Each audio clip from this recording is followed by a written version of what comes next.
Welcome to Lady Lane. My name's Michelle, and this is my partner, Stacy. We are so happy that you have joined us for our first episode of Getting to Know the Ladies. We're here to talk all things women, from periods to menopause and life stages and changes. We're going to have guest speakers covering topics such as how to survive during perimenopause and beyond, and various self-care techniques that include weight control, energy therapies, and embracing change with confidence. We would love to hear from you. We will put up our contact information at the end of the podcast. We love questions. No questions are too simple and no questions too silly. We are here to learn from each other. We don't have all the answers. You don't have all the answers, but together we'll find our way. Or we'll Thelma and Louise it. So Stacy, why don't you start and tell everybody a little bit about yourself and how you wound up here? Sure.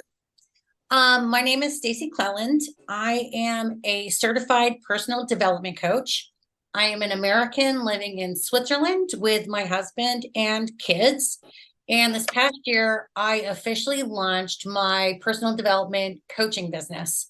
Michelle asked me to join her with this project to promote women's health in all aspects. And we are here presenting you the first episode of Lady Lane.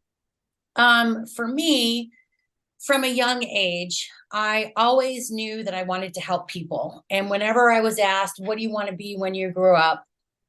I always had the same answer, which was I wanted to be a psychiatrist.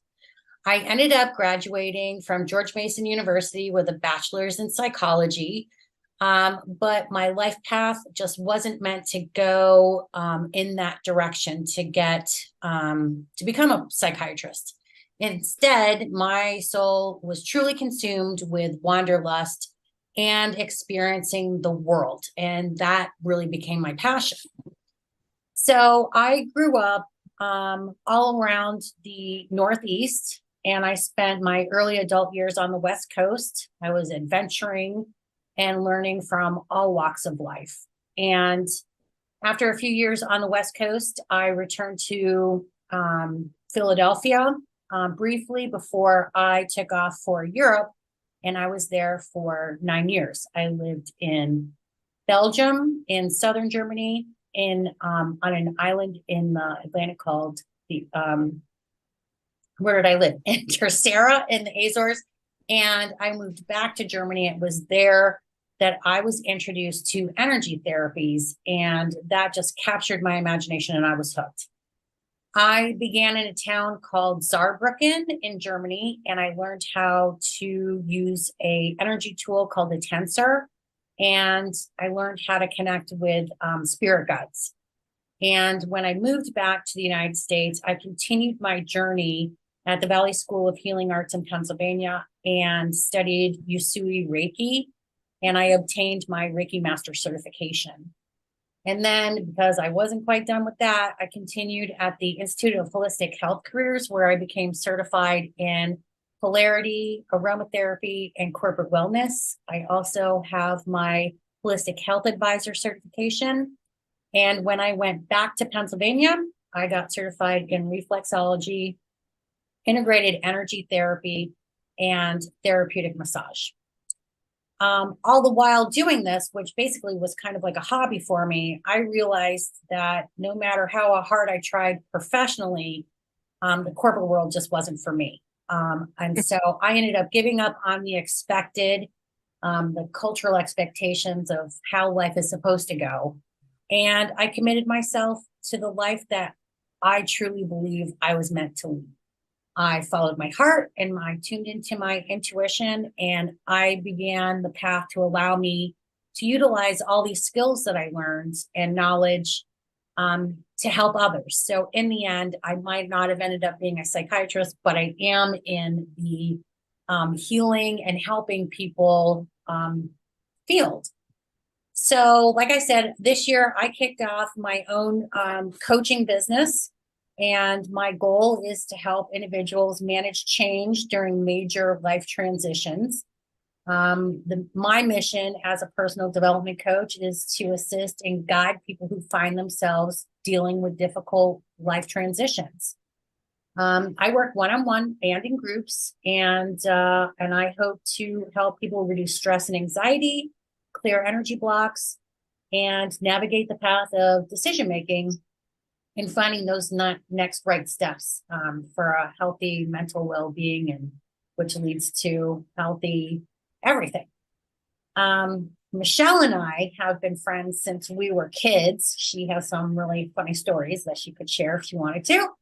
And we have come together in this professional capacity to help our communities with the areas of where our passions lie. Michelle, why don't you tell everybody a little bit about you, and we'll explain how everything kind of comes together later. Absolutely. Thank you. All right. So I've been married to my husband for almost 30 years. We met in middle school and we became friends in high school. And then we started dating in college. We got married when we were 25, and we had our first son when we were 26, and had our second son when we were 30. Both boys are living independently now, working, making their way in the world. I'm very proud of both of them. They are contributing members of society and fierce feminists. My older son is a high school athletic educator and a health educator, which is kind of ironic since every time I say the word period or menopause, he blushes and tries to change the subject. My younger son, who is 22, is still finding himself. He's trying everything to see what will stick. But both are hard workers, great men, and I'm very, very proud of both of them. But I did become an empty nester for the first time about a year ago. My older son moved to Manhattan, and my younger son moved to our basement apartment, and then moved out to Long Island. So I found myself with a lot of free time. I do work outside the home, and I work outside the home, and I own a music school. It's called A Sharp Melodies. And until COVID, I had employees, a full schedule, but now it's just me, and I'm building the business back up. I'm actually teaching my younger son all about the business so that he can take it over when this starts to explode, which is what I am seeing starting to happen here, because there's so much need for this. So even though I was working and I was running my business, I felt this huge void, which is what empty nest really is. But nobody tells you that it happens at the same time as perimenopause.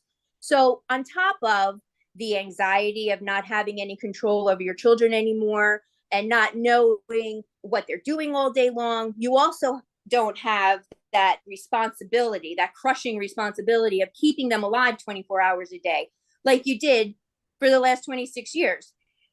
And that can be very scary and confusing. But then on top of that, you add perimenopause and you feel like you've lost control over your entire life.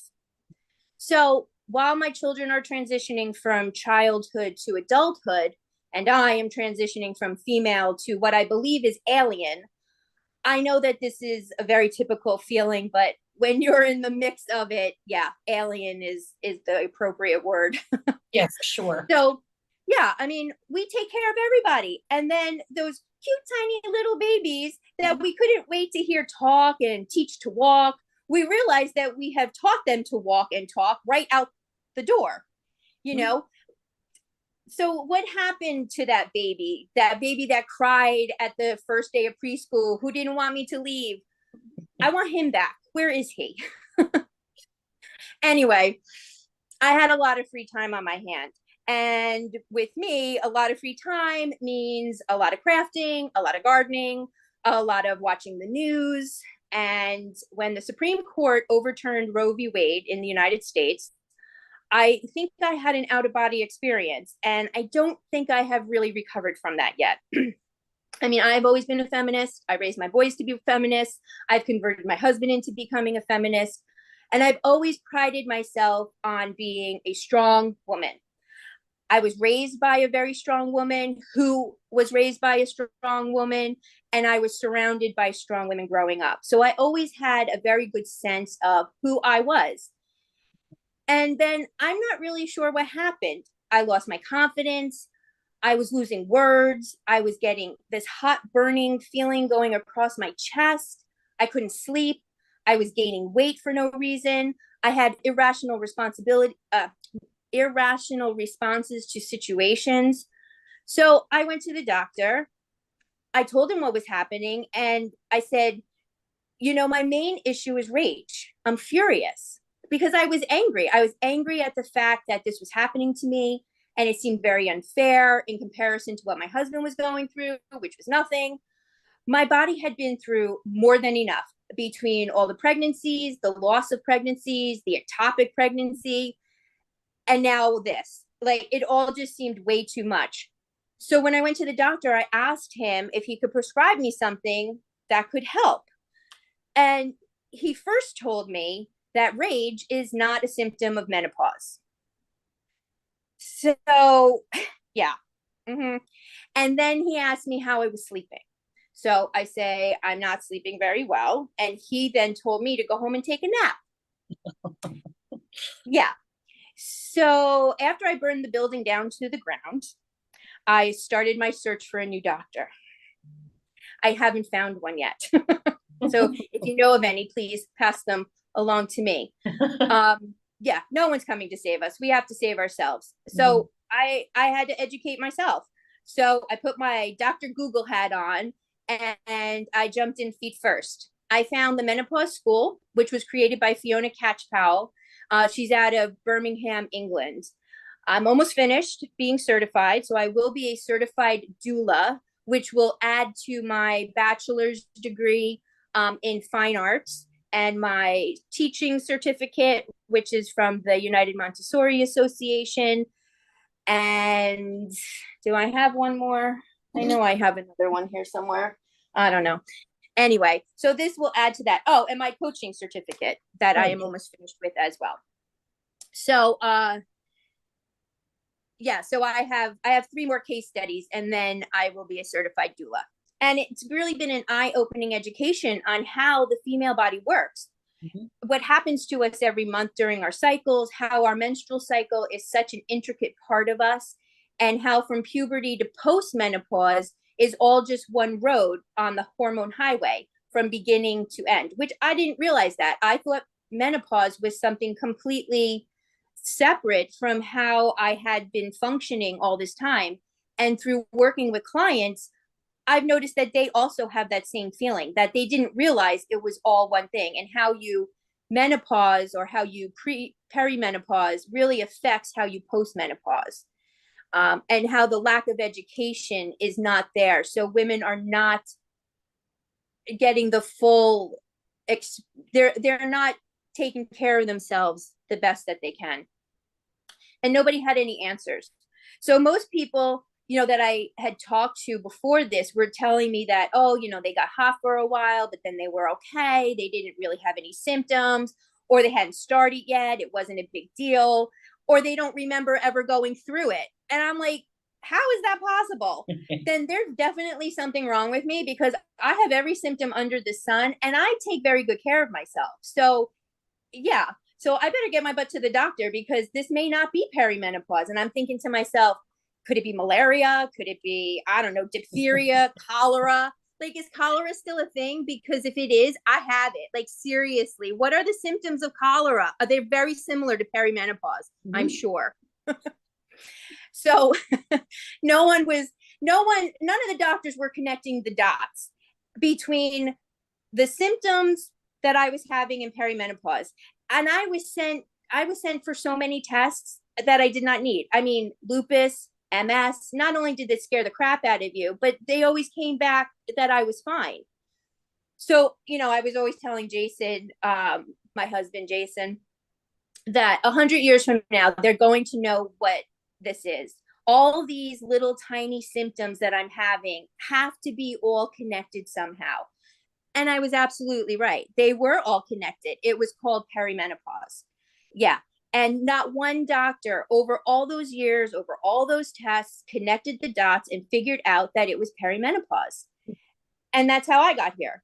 I was so enraged that this is not something taught in medical school. It's not something taught to females as they are growing up. or having children, or even going through menopause, perimenopause. We have a very lackadaisical, if that's even a word, view of women's health, right? Yes. So, yeah. So, what is happening inside your? What's happening inside what? I don't know. I just lost my train of thought. So, one of my most bothersome symptoms is brain fog, and I lose my words in the middle of a sentence. I lose my train of thought in the middle of a sentence. So this is just a perfect example of it. And yeah, so I don't even remember what I was talking about. But anyway, I decided to help myself. And if I need help, I am sure lots of other people out there need help. And that's why we're here. Absolutely. And you're not the only one. I mean, my kids, for it's probably been the last year, they picked up on it first where they started kidding with me about me having dementia. And I was like, Yeah. I don't have dementia. Like at first I was like, why are you saying this? And then I picked up on the fact that what they were seeing was me and my brain fog. So we're in good company with each other because we have, this symptom in Right. common. So if we're both taking notes, then when the one's brain stops working, the other one can just kind of go in and take over. Yeah. that's right. And that's why, I mean, honestly, I think we work really well together in that capacity. And honestly, I think you recognize that because Michelle came to me and asked to partner with this concept that she had about Lady Lane, where we could have this space for discussion on these women's issues. Everything that Michelle just talked about, we talked about before all of this, and realized that it was common ground and what connects what she's passionate about and helping women with menopause and what I help everybody deal with, which is getting through these difficult life transitions when you feel like you're stuck. And I think they go hand in hand really well together. What you do and what I'm doing. Yeah. So that's why, why we're doing this whole Lady Lane, which I think is I'm just so excited about this. Yeah. So Yeah. anyway, with that being said, now a little bit about me, a little bit about Michelle and our ideas of what we want to do in this space. Our upcoming episodes are going to address the topics of the hormone highway, which is an analogy that Michelle's instructor, Fiona Catchpowell in Birmingham, is that right? Yep. She created that. And we're also going to have episodes that deal with weight loss, some change management, more in-depth conversations about perimenopause, menopause, postmenopause, puberty, girls, everything. We want to get the education and the information out there and have educated, smart, engaging talks to spread the information. Yeah. The gospel of women. So thanks for watching, everybody. Check our websites for the next episodes for when they drop. Feel free to comment, leave us questions. We have our contact information coming up if you want to email us directly. And if there are any topics that you would like us to discuss, we're always open to suggestion and working that into our content schedule. So, so thanks, Michelle, for this partnership. I'm so excited to work with you in all ways. And and that's it for me. How about you? Great. Oh, you said it all. Sounds great. All right. This will be very exciting. Thanks, Stacy. Yes. Thanks, Michelle. I look forward to our next conversation. Absolutely. Okay. Bye, See you everybody. later. Bye. Bye.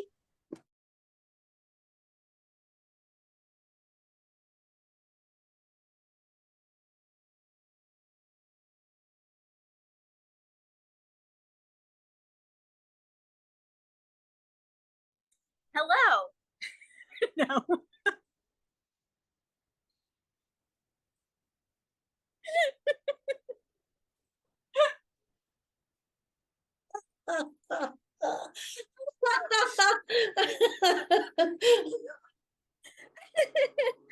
Oh my God. Makeup.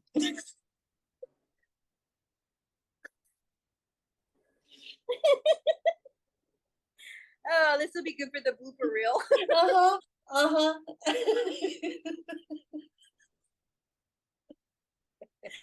Like, I just keep putting the laugh like every other one. You just keep going and going. This is the best part of every show is the blooper reel. You should put the blooper reel on after each episode. I was just thinking the same thing. I'm like, if someone sticks around long enough, they'll get to see all this. Well, we should say it at the end. Put that in at the end. And if you really want to continue, we have a special treat after the things are all right. Okay.